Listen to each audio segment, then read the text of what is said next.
Numa entrevista que foi concedida para a Globo News, hoje, terça-feira, dia 30, o senador piauiense Ciro Nogueira, que é presidente do Partido Progressistas, o PP, sigla mais influente do fisiologismo político nacional, fisiologismo que é popularmente conhecido com a expressão eufemística centrão.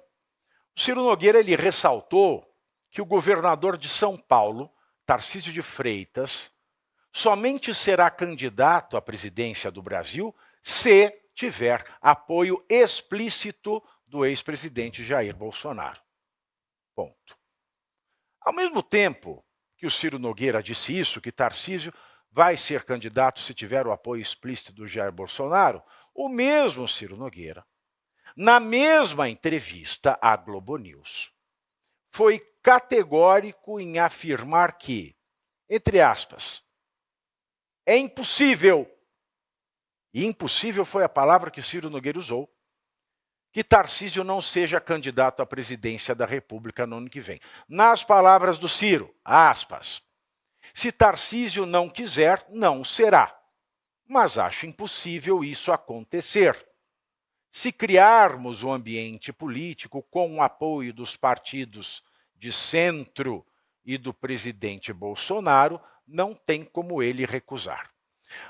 Bom, fecho aspas aqui. Da mesma maneira que o Tarcísio de Freitas nega a intenção para concorrer ao Planalto, o Ciro Nogueira nega ter interesse em ser candidato a vice-presidente de Tarcísio de Freitas. Muito embora o Ciro tenha alfinetado Eduardo Bolsonaro para a Globo News, quando ele foi questionado se o vice em potencial do Tarcísio seria alguém com o sobrenome Bolsonaro. O Ciro respondeu, entre aspas, o vice não pode trazer rejeição. O Ciro Nogueira salientou que a direita deve prestar atenção e respeitar as pesquisas eleitorais, uma vez que a rejeição ao ex-presidente Jair Bolsonaro está, segundo o Ciro, muito forte por conta do tarifaço imposto pelo presidente Donald Trump, tarifaço defendido pelo deputado federal licenciado Eduardo Bolsonaro. A entrevista do Ciro Nogueira para a central de propaganda do regime militante brasileiro, ou seja, para as organizações Globo, essa entrevista, além de desafiar as últimas declarações do filho de Jair Bolsonaro, que está nos Estados Unidos e que já consignou que deseja e que pode, na ausência, na impossibilidade do pai, concorrer à presidência do Brasil no próximo ano, deixa escapar uma contradição incontornável. Se é impossível que Tarcísio não concorra à presidência em 2026, e se Tarcísio apenas concorrerá com a bênção de Bolsonaro, ou o Ciro Nogueira é médium com poder de vidência, como uma pitonisa, ou o Ciro Nogueira tem nas suas mãos alguma coisa que é capaz de obrigar Jair Bolsonaro a incensar Tarcísio de Freitas o quanto antes, como um chantagista. Independentemente de ele, Ciro Nogueira, concorrer ao lado de Tarcísio como vice, o fato de o governador de São Paulo abandonar uma reeleição certa para se aventurar em um projeto nacional entrega ao PP, partido de Ciro, o Palácio dos Bandeirantes, porque, se candidato a presidente, Tarcísio vai eleger como governador Guilherme Derrite, que é do PP de Ciro.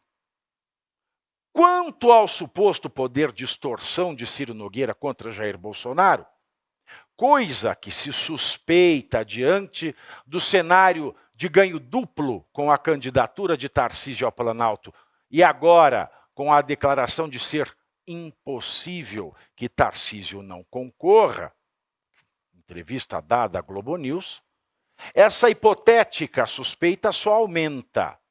Ontem, a jornalista Andréa Sadi, da mesma Globo News, publicou o seguinte, aspas, Os últimos movimentos são um recado direto e forma de pressão a Jair Bolsonaro, em 2 pontos principais: que o ex-presidente enquadre seu filho, o deputado Eduardo Bolsonaro, e que o timing da indicação de Tarcísio para 2026 seja antecipado para já. Sadi revela ainda que, aspas, o grupo, o Centrão, o grupo de Ciro, quer que Tarcísio seja oficializado como candidato de Bolsonaro agora, e não no tempo de Bolsonaro, fecho aspas. A pressa, volto agora para a minha leitura, a pressa, o que eu posso imaginar, é uma coisa que advém de certa ajuda do ministro Alexandre de Moraes. Eu vou explicar. Jair Bolsonaro, ele cumpre prisão preventiva domiciliar e está proibido de se manifestar a quem quer que seja, desde falar sozinho na sua rede social ou na rede social de quem quer que seja, proibido de dar entrevistas, portanto ele está silenciado. E ele está cumprindo essas cautelares criminais em razão de investigação por coação em curso de processo finalizada e que o excluiu já o Jair Bolsonaro dessa suspeita, porque a denúncia foi feita e Bolsonaro não está entre os denunciados. Ou seja, a manutenção dessas medidas penais acautelatórias contra o Bolsonaro, hoje, permanecendo, são claro são claro cometimento de continuado crime de abuso de autoridade do ministro Alexandre de Moraes, que é ao mesmo tempo vítima da coação, presidente da investigação e juiz da denúncia. Então essas medidas deveriam ter sido relaxadas, todas essas medidas preventivas, deviam ter sido relaxadas no primeiro momento em que o Moraes despachou nos autos desta denúncia. E ontem nós vimos que ele mandou citar o Paulo Figueiredo por rogatória, já o Eduardo Bolsonaro, que ele sabe muito bem onde está, mandou citar por edital. Por que é que não analisou o pedido do advogado de Bolsonaro para relaxar as medidas penais acautelatórias que ainda o acometem? Isso é crime de abuso de autoridade, conforme o artigo 9º da Lei de Abuso de Autoridade. Bom, ele despachou e não relaxou as medidas contra o Bolsonaro.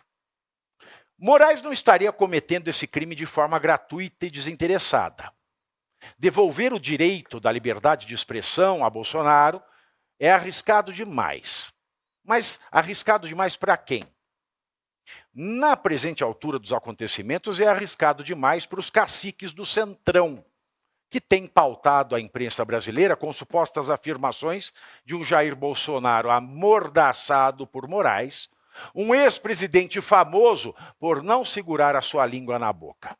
Afinal, Bolsonaro poderia desabafar, por exemplo, que estão tentando extrair o seu apoio em troca de melhores condições na sua condenação na trama golpista. Melhor oferta dos brimos diante do quanto o tem, mas acabou, que foi feito da anistia, que sempre deve ser geral, ampla e restrita, e que vem sendo negada. Jair Bolsonaro não pode ter liberdade de expressão ainda, especialmente quando Valdemar Costa Neto, Sóstenes Cavalcante, líder da oposição na Câmara, ostentam hoje um retrato conciliatório com Paulinho da Força, que ostenta a ligação direta com Alexandre de Moraes e Gilmar Mendes, através do telefone de Michel Temer, ao lado de Aécio Neves. Paulinho da Força, que foi escolhido a dedo para matar a anistia e passar a falar em dosimetria, escolhido a dedo por Hugo Mota, que é presidente da Câmara dos Deputados, mas antes de ser presidente da Câmara dos Deputados, todo mundo sabe, nos bastidores de Brasília, office boy de Ciro Nogueira, presidente do PP.